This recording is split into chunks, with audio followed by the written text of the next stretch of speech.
Hey, welcome back. It's Coach Ben, your practical, tactical life and behavioral health coach. Today, I want to talk about preferences, right? When you are looking for that person that you want to spend your time with, maybe your life with, what your preferences are.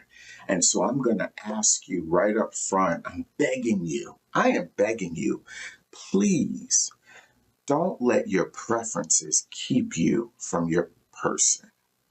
Say that again, Coach Ben. Don't let your preferences keep you from your person. Don't let the preference of, ladies, he needs to be 6'5", 220 pounds, athletic build, high six figures, if not seven, no kids, right? Good relationship with his mama. Like, I get all of that, right? It makes sense. I understand it. But you want to marry him and not your preferences, right?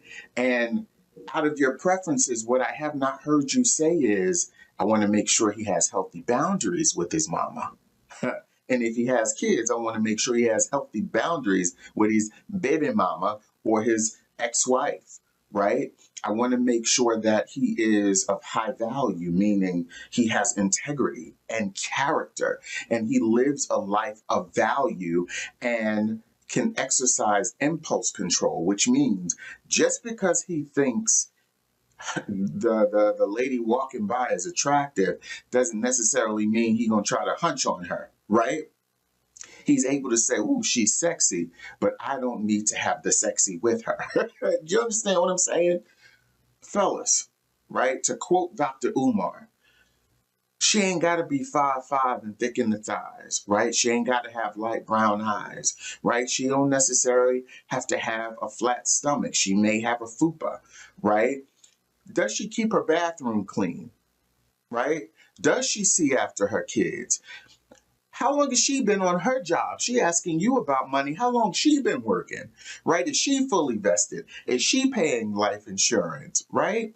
So I want you to make sure that your preferences aren't so strong that they cause you to always run into the wrong person, right? That your preferences aren't keeping you from the person that is actually purposed for you, right? I'm not saying to choose someone who's not aesthetically pleasing, but what I'm saying is, can you see, sense, and feel their heart? Do they have good spirit, right? Do you have the spirit of discernment where you're able to pick up on, this person is going to ride with me and for me when I'm in my highs and in my lows, when there's ebbs and flows, peaks and valleys. Do you understand what I'm saying to you?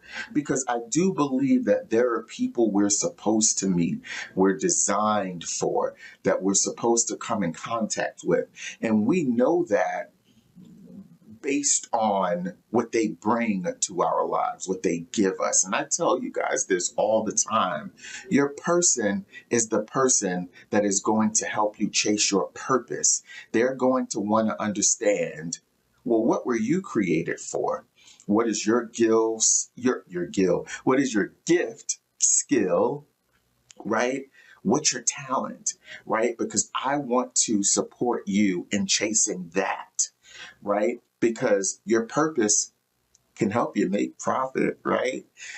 And if that is not the person that you're with, if they don't care why you were created, if they're not telling you to go back to school, to finish up your degree, to open up that business, to, if you keep saying you want to lose weight, to say, let's take a walk together. They are not that person. If they are the person that just says, I want to be entertained, right? And you're the person to entertain me, I don't know if you're in the right space. And I don't know if you are making the most of your time, right? So I'm asking you on today to evaluate what your preferences are, right? Again, to quote Dr. Umar, I do like thick thighs. But am I going to let thick thighs keep me from the person that is going to cover me spiritually? How many of you all have a person in your life that is praying for you, that's praying down for you, that's on their hands and knees, interceding on your behalf, asking the God of their understanding, asking life to cover you, to keep you from death, harm, and danger? You know, I talk about this a lot because if the person that you preference doesn't whisper a prayer with your name on it, you are fighting against yourself. So again, money is important. If that's a standard and you want that person to match you financially, I get it. Believe me, I get it. But is that person dedicated to the job or the career that they're in, right? Are they going to work every day? Are they willing to take on a second job or a side hustle? What is it that you can cultivate, curate, and build together? Please don't let your preference for a BBL be what sends your soul to hell, right? Don't let your preference for a sculpted physique, right, keep you from having someone on those lonely Tuesday evenings when you are ordering a pizza by yourself, when you could have somebody in the house frying you some chicken, right, and making you some rice and gravy with some corn on the side, right, and maybe a toasted Hawaiian roll with a little butter. Okay, I'm going too far. Okay, come on back. Come on back, big boy. Come on back. But I want you to think about what your preferences are, right? And this is in every community, you know, heterosexual, homosexual, it runs rampant in the LGBTQ plus community, where everything is based on preferences. And we don't even consider if that person is purposed for us. We don't even stop to ask life, if I invite that person into my home, into my bedroom, are they going to leave me with a gift that keeps on giving that I want to give back? Oh, life. I haven't even considered it because they look good, they smell good, they feel good, right? We lack discernment, we lack impulse control, and we end up getting into a cycle of relationships because we understand our preferences better than we do our values, right? Coach Ben, what does that mean? My highest value, right, is spirituality, commitment, honesty. I'm monogamous because I want to be, because I can't juggle a bunch of people at the same time. If that value changes and I go, hey, I want to juggle multiple people at the same time, I'm going to tell you because one of my highest values is honesty. So if we're not dating from values and we're only dating from attraction, that fades. The dopamine that's connected to the attraction will fade away. And it's surfaced and it's aesthetic. And that's why we go through those series of relationships, right? Because we're not dating from a place of depth, right? We're not dating from a place of intrinsic, right, motivation. It's about extrinsic motivation.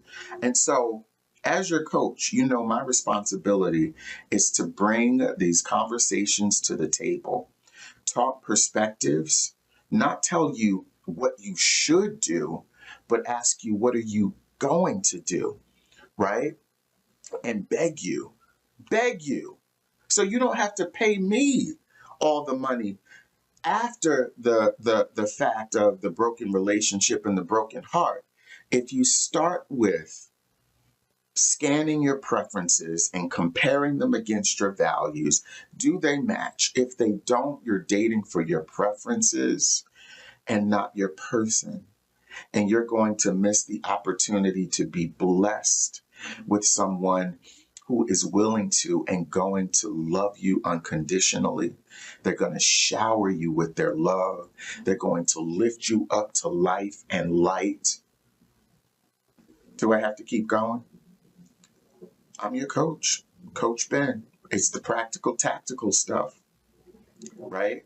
The stuff that we don't always talk about. It ain't glamorous, it ain't luxurious, it ain't pretty. But you all know that when we are in our homes and we're not on social media, it ain't glamorous, it ain't luxurious, it ain't pretty. It's regular, normal, basic, boring stuff. And if you are dating for a preference, they might be bringing you more drama and trauma than you should have to deal with. So, once again, I love you. Let's do this work together. I'll talk to you soon.